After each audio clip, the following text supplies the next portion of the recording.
పురాణాలలో 14 లోకాలు ఉన్నాయి అని చెప్తారు కదా! అవి ఏమిటి? వాటి పేర్లు, వాటి విశిష్టతలు. భూలోకంతో కలిపి భూలోకానికి పైన ఉండేవి ఊర్ధ్వలోకాలు.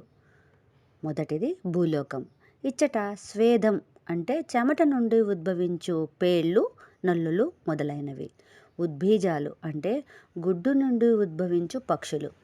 జరాయుజాలు స్త్రీ పశువుల గర్భం నుండి ఉద్భవించు మానవులు, పశువులు అని 4 విధాలైన జీవరాశులు.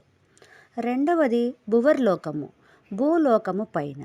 ఇచ్చట సూర్య, చంద్ర, గ్రహ, నక్షత్రాదులు, అశ్విన్యాది నక్షత్ర సదృప్యాలైన గ్రహరాశులు, సూక్ష్మ శరీరులైన కిన్నెర, కింపురుష విద్యాధరులు కలరు. మూడోది సువహ్లోకము లేక సువర్లోకము లేదా స్వర్గలోకము అంటే భువర్లోకము పైన. ఇక్కడ అధిష్టాన దేవతలు అగు ఇంద్రాదులు, దిక్పాలకులు, వర్షవాయువులు, ఐశ్వర్యాదులు కలరు. వీరితో పాటు సాధ్యులు, సాధువులు, మహర్షులు, గంధర్వులు, అప్సరసలు కలరు. వీరు కామరూపులై భోగాలను అనుభవింతురు. వీరికి వృద్ధాప్యం, శరీర దుర్గంధాదులు ఉండవు. వీరిని క్షుత్పీసలు బాధింపవు అంటే ఆకలి దప్పులు ఉండవు. వీరు అయోనిజులు కావున మాతృగర్భవాసం లేదు. నాలుగవది మహర్లోకము లేక సువర్లోకము పైన. ఇక్కడ దేవతలు తపస్సు చేస్తుంటారు. ఎలా స్వర్గలోకంలోని దేవతలు దివ్య సుఖాలను అనుభవిస్తున్నారో అవన్నీ ఇక్కడ తపస్సు ద్వారా పరిపూర్ణంగా అనుభవిస్తుంటారు. ఐదవది జనోలోకము, మహర్లోకము పైన. దీనిని కొందరు సత్యలోకం అని కూడా అంటారు. ఏ స్త్రీ భర్త మరణానంతరం సహగమనం చేస్తారో ఆమె పవిత్ర శీల ప్రభావంతో ఆమె పతికి అన్యజన్య జన్మ ఉన్నప్పటికీ జన్మరాహిత్యం కలిగి సతీపతులు ఇరువురు ఈ జనలోకంలో సుఖశాంతులతో వర్ధిల్లుదురు. ఇక్కడ అయోనిజ దేవతలు కూడా తపమాచరిస్తుంటారు. ఆరవది తపోలోకము, జనోలోకము పైన. ఇక్కడ అయోనిజ దేవతలు నివసిస్తారు. పంచభూతాలు, పంచేంద్రియాలు వీరి ఆధీనంలో ఉంటాయి. కైలాసం, వైకుంఠం, మణిద్వీపం, స్కందలోకం ఇచ్చటనే కలవు. ఈ లోకం సర్వదా సుగంధ ద్రవ్యాల సువాసనలతో శాంతియుతంగా సాంద్రానందంతో కూడి ఉంటుంది. భూలోకంలో ఎవరెవరు ఏ ఏ దేవతామూర్తులను ఉపాసిస్తారో ఆయా మూర్తుల రూపాలతో ఇక్కడ తపం ఆచరిస్తున్నారు.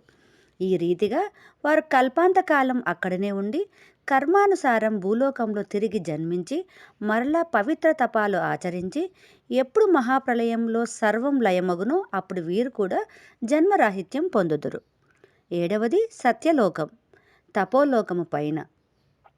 ఇక్కడ సృష్టికర్త అయిన హిరణ్య గర్భుడు బ్రహ్మ అను ఒక అధికారిక పురుషుడు ఆ పదవిని అనేకానేక కల్పాంతరం ఒక్కొక్కరు పొంది తమ ఆయువు తీరినంతనే బ్రహ్మంలో లయమవుతారు. ప్రస్తుత బ్రహ్మకు మొదటి అర్ధభాగం తీరినది. భావి బ్రహ్మ శ్రీ ఆంజనేయ స్వామి. ఈ లోకంలో కూడా అనేక ఉపాసనలు చేసినవారు, వేదాంత విచారకులు. భూలోకంలో ఆత్మజ్ఞానం పొందినవారు అసంఖ్యాకులకు మహర్షులు వేదాంత విచారణలు గావిస్తుంటారు. భూలోకానికి కింద ఉండేవి అధోలోకాలు. అవి 7. మొదటిది అతల లోకం. ఇందులో అసురులు నివసిస్తుంటారు. వీరు సూక్ష్మ శరీరులు, భౌతిక సుఖ లాలసులు కావున అధిక మద సంపన్నులు. రెండవది వితల లోకం, అతల లోకం కింద. ఇక్కడ పార్వతీ పరమేశ్వరుల వీర్యం ఆడకం అనే నది సువర్ణ జల ప్రవాహంతో నిండి ఉండును. అనేక భౌతిక సుఖాలతో పాటు ఈ నదీ ప్రవాహంతో స్వర్ణాభరణాలు వేసుకొని ధరించెదరు. మూడవది సుతల లోకం, వితల లోకం కింద. సప్త చిరంజీవులలో ఒకడైన మహాపురుషుడు బలిచక్రవర్తి ఇక్కడే ఉన్నాడు. ఆయన సర్వదా విష్ణుధ్యాన పరాయణుడై శ్రీ మహావిష్ణువు ద్వారపాలకుడై కాపలా కాస్తున్నాడు. నాలుగవది తలాతల లోకం, సుతల లోకం కింద. ఈ లోకంలో పరమేశ్వరునితో సంహరించబడిన దానవేంద్రులైన త్రిపురాసురులు, దానవ శిల్పి అయిన మయుడు, మాయా విద్యలను నేర్పరులైన అసురులు, రాక్షసులు నివసిస్తారు. ఐదవది మహాతలం, తలాతల లోకము కింద. ఇక్కడ కద్రుపుత్రులైన వినత కద్రువులు, కాద్రవేయులు అంటే సర్పాలు, సహస్రాది శిరస్సులతో కూడిన వారై మహాబలవంతులై కామరూపధారులై తమ పత్నులతో కూడి ఉన్నారు. ఆరవది రసాతలము, మహాతలం కింద. ఇక్కడ అసుర రాక్షస శ్రేష్ఠులు, నివాత కావచులు, కాలకేయాదులు, సురాసురులైన అనేక రాక్షసులు కలరు. ఏడవది పాతాళం, రసాతలం కింద. ఇక్కడ నాగలోకాధిపతి అయిన వాసుకి మొదలు సర్ప సమూహములన్నీయు కామరూపధారులై సుఖ సంతోషములతో ఉన్నారు. మహాప్రళయ కాలంలో ఈ చతుర్దశ భువనాలు బ్రహ్మ అంటే పరబ్రహ్మలో లీనమగును. సర్వేజన సుఖినో భవంతు.